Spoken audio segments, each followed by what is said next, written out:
रावण को सूचना।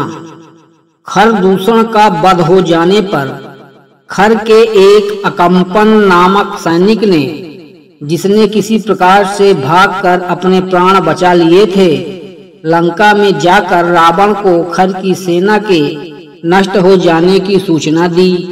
रावण के समक्ष जाकर वह हाथ जोड़कर बोला, हे लंकेश, दंडकारण्य स्थित आपके जन स्थान में रहने वाले आपके भाई खर और दूषण तथा उनके 14 सहस्त्र सैनिकों का वध हो चुका है। किसी प्रकार से मैं अपने प्राण बचाकर आपको सूचना देने के लिए आया हूँ।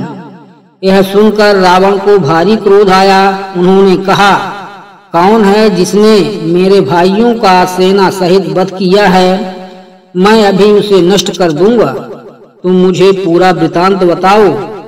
अकंपन ने कहा, हे लंकापति, अयोध्या के राजकुमार राम ने अपने पराक्रम से अकेले ही सभी राक्षस वीरों को मृत्यु के घाट उतार दिया।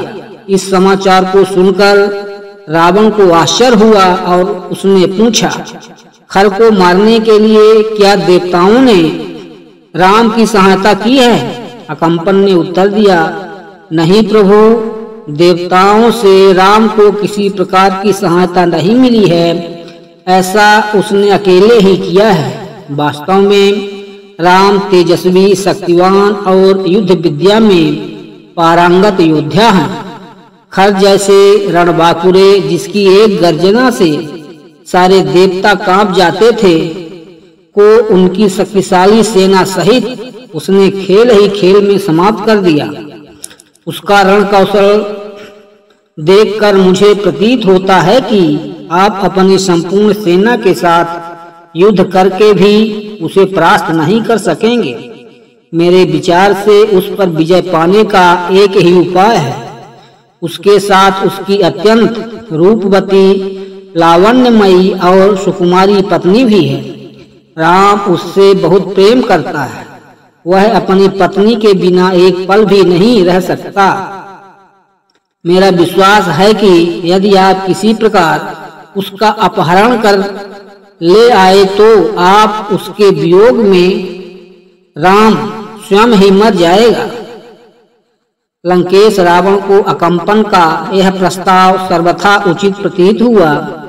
तत्काल ही वह अपने दिव्य रथ पर सवार हो आकाश मार्ग से उड़ता हुआ अपने परम मित्र मारीच के पास पहुंचा। बिना किसी पूर्व सूचना के रावण को अपने सम्मुख पाकर मारीच बोले, हे लंकापति, आज अचानक ही आपके यहाँ आने का क्या कारण है? आपकी इतनी हड़बड़ी देखकर मेरे मन में नाना प्रकार की शंकाएं उठ रही हैं। लंका में सब कुशल तो है? रावण ने कहा, मैं एक विशेष कारण से ही यहाँ आया हूँ।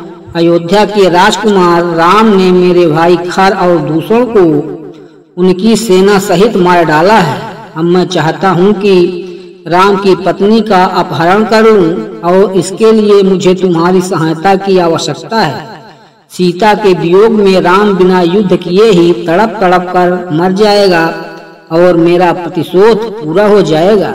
रावण के वचनों को सुनकर मारीच बोला, हे लंकापति, तुम्हारा यह विचार सर्वथा अनुचित है।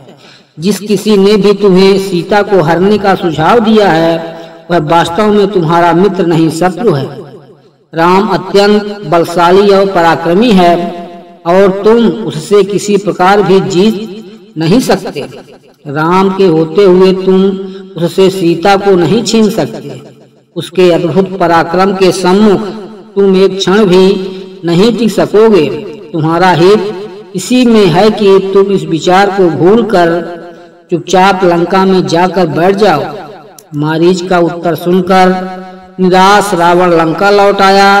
दोस्तों, आगे का भाग देखने के लिए कृपया चैनल को लाइक और सब्सक्राइब कर लें।